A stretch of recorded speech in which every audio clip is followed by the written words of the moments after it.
जय हिंद साथियों। आज हम लोग पढ़ने वाले हैं कुछ विशिष्ट कोणों के लिए त्रिकोणमिति अनुपात। इसमें हम केवल एक त्रिकोणमिति फलन का मान याद करेंगे, बाकी के मानों को हम उसके ट्रिक से समझेंगे। देखते हैं साइन जीरो का मान कितना होता है। साइन जीरो का मान जीरो कितना होता है, जीरो। साइन 30 का मान याद रखेंगे 1/2 होता है। कितना होता है, 1/2। साइन 45 का मान कितना होता है, 1/√2 √2। साइन 60 का मान होता है √3/2। साइन 60 का मान कितना होता है, √3/2। साइन 90 का मान होता है 1। साइन 90 का मान कितना होता है, 1। बस हमें एक लाइन याद रखना है, बाकी को हम ठीक से समझेंगे। अब cos का मान ज्ञात करना हो तो पीछे से रखते चले जाएंगे। sin cos 0 का मान कितना हो जाएगा, 1। अब ये वाला मान यहाँ रख देना है, यानी कि cos 30 का मान कितना हो जाएगा, √3/2। अब ये वाला मान यहीं आ जाएगा, मतलब cos 45 का मान 1/√2। अब cos 60 का मान 1/2, ये वाला यहाँ आ जाएगा, ठीक है। और cos 90 का मान कितना हो जाएगा, 0। कितना हो जाएगा, 0। अब tan के मानों को समझेंगे कैसे। सब लोगों ने पढ़ा होगा tan थीटा बराबर क्या होता है, sin थीटा बटे cos थीटा। यानी कि tan 0 तो sin 0 बटे cos 0। sin 0 का मान कितना होता है, 0। कितना होता है, 0। cos 0 का मान 1, तो 0/1 क्या हो जाएगा, 0/1। तो जब अंश में 0 होता है तो उसका मान क्या आता है, 0। ये चीज और समझ लेना, जब अंश में 0 हो और हर में कुछ भी हो तो उसका मान क्या होता है, 0। अगर यही उल्टा हो जाए, हर में मान 0 हो जाए तो इसका मान 0 ना के इनफाइनाइट आता है। क्या आता है, इनफाइनाइट, अनंत। ये चीज जरूर याद रखना, बहुत इंपॉर्टेंट चीज है। आगे देखेंगे tan 0 का मान कितना आ जाएगा, 0। tan 0 का मान कितना आ जाएगा, 0।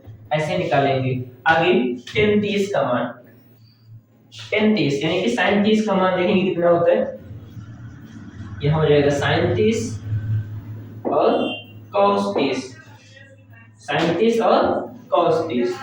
sin 30 का मान कितना है, 1/2 और cos 30 का मान √3/2 √3/2। 2 से 2 कैंसिल हो जाएगा, क्या हो जाएगा, 1/√3। इस प्रकार tan 30 का मान कितना हो जाएगा, 1/√3। इसी फॉर्मूले से आगे समझेंगे tan 45 का मान।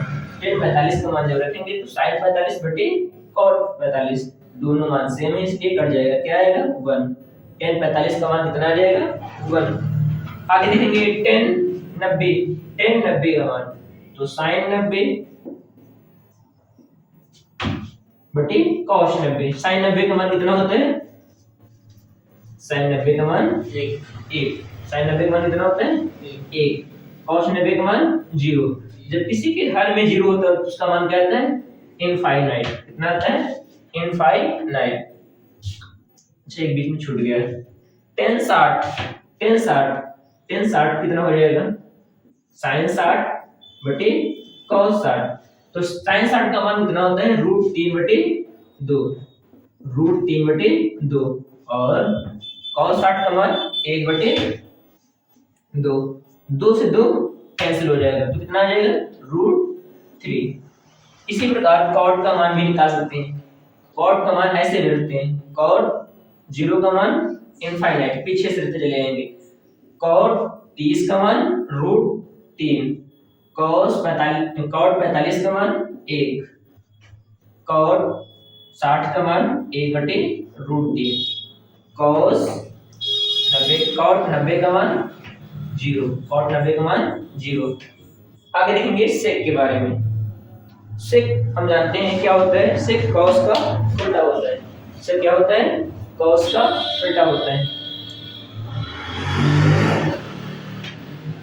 sec थीटा बराबर हम लोग पढ़ चुके हैं 1/√2 cos थीटा, यानी कि cos थीटा बराबर 1/sec थीटा।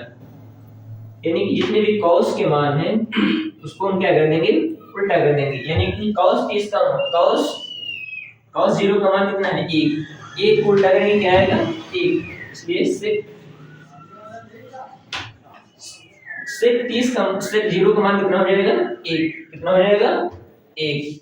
आगे देखते हैं sec 30 यानी कि cos 30 का मान कितना है, √3/2।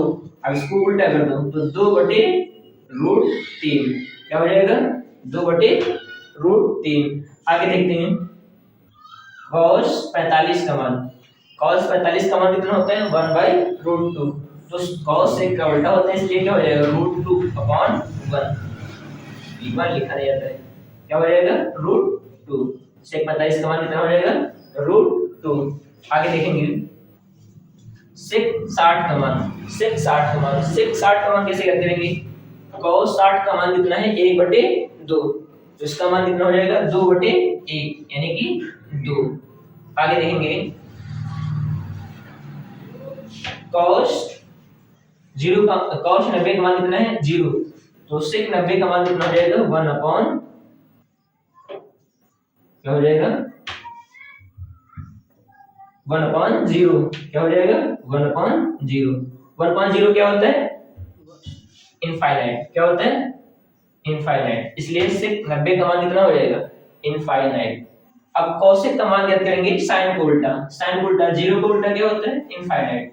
तो इधर क्या हो जाएगा, इनफाइनाइट। sin 30 का मान 1/2, तो cosec 30 का क्या हो जाएगा, 2/1 यानी कि 2। अब इसका उल्टा करेंगे, sin का उल्टा होता है ना cosec, तो 1/√2 का उल्टा करेंगे क्या हो जाएगा, √2। आगे sin cosec 60 किस, sin 60 का क्या हो जाएगा, उल्टा हो जाएगा। तो क्या हो जाएगा, 2/√3, 2/√3।